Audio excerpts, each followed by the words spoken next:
Благодарам, колега Мисовски. Оваа дискусија би ја почнал со подсетување на македонската јавност од една позната македонска песна која што се вика "Фатална обсесија" и изведуваше македонската позната група Нокаут, чиј што член беше и заменик министерот кој што е денес овдека присутен.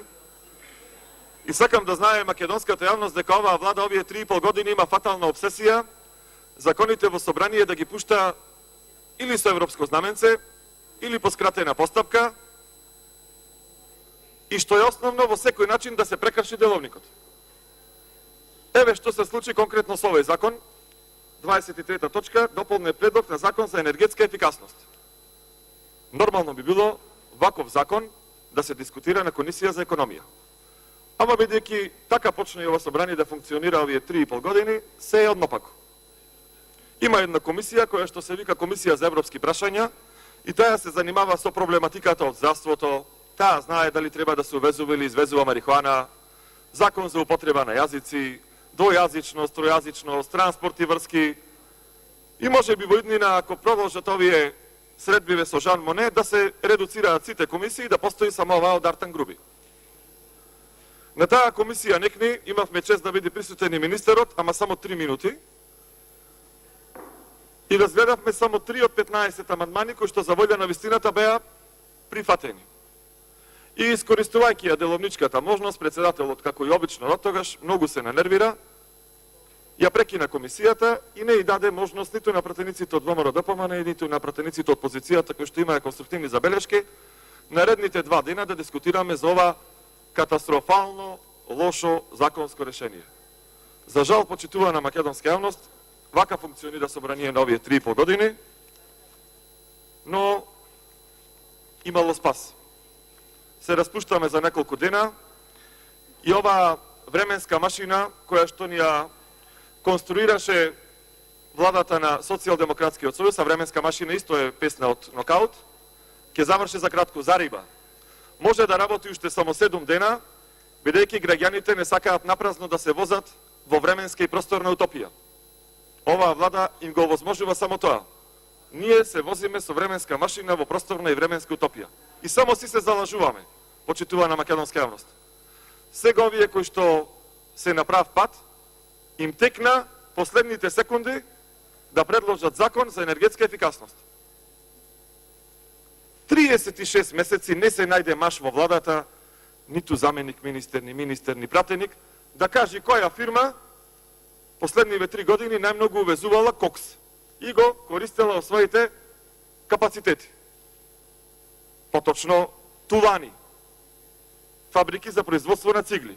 Го прашавме има крадули да добие информација, нема информација, премиерот нема информација, пратеници од Социјалдемократскиот сојуз што се на прав пат, нема информација, странскиве експерти кои што ќе ги обучува за да биде аналисти, нема информација.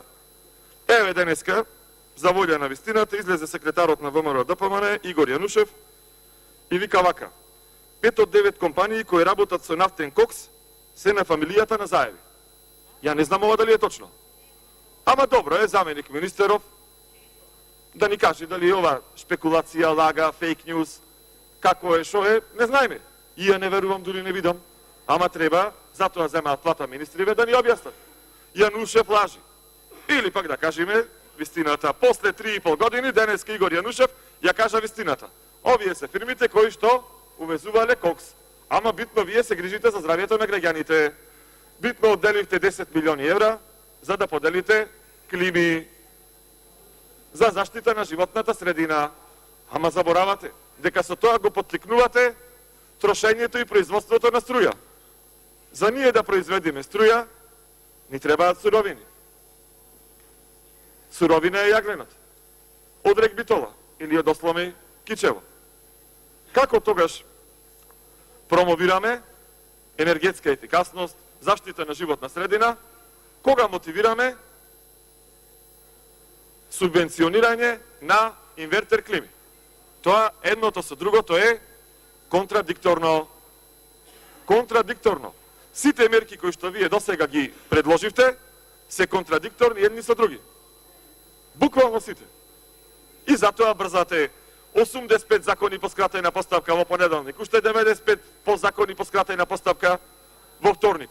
Одавдека дури да излезеш на говорница, на телефон ти стасале 7 нови закони. Не можете 4 сати да го прочитате дневниот ред. Вака функционира собраниево. Тие кои што сечеа вени минатиот мандат дека функционира ова собрание по скратена поставка, сега велат одлично е. Така треба. Каква е ова аномалија, ја не можам да сватам. Сте предвиделе да вработите контролори за енергетска ефикасност. И како што кажа почитуваниот колега Деспотовски, кој што најдобре ја владее оваа тема во собраниево, бидејќи работел на таа проблематика, логично е контролор за енергетска ефикасност да биде човек кој што завршил факултет, кој што магистрирал, кој што докторирал, кој што има 240 или 340 кредити ЕКТС. Вие што направивте?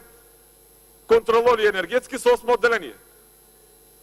Така нуди можност ова законско решение. Наместо најдобрите да одат да контролираат каде се трошат парите, вие викате не, овие ќе контролираат. Жално, непрофесионално. Како може овој закон да има европско знаменце? Верувате дека во Германија, во Франција, во Холандија енергетските контролери се вака со 8 одделение? Тоа го усогласуваме, тоа го координираме со ова законско решение? Ако е така, може. Излезете, пријавете се за реплика, објаснете ни. Може би вие сте во право. Ние за ништо не ви се и наетиме, само сакаме да ве слушнеме, да ни кажете која е мотивираноста да се бараат вакви кадри. Пообразложете ни, тие повеќе ја знаат проблематика во овие што се доктори на науки. И може би сте во право. Овој закон требало да го донесите и да го усогласите најкасно до 31.12, значи пред вечерието на Нова година 2017. Што правевте вие цела година со усогласување? Како ви текна ова законско решение да го пуштите последна секунда? Што правевте година и пол?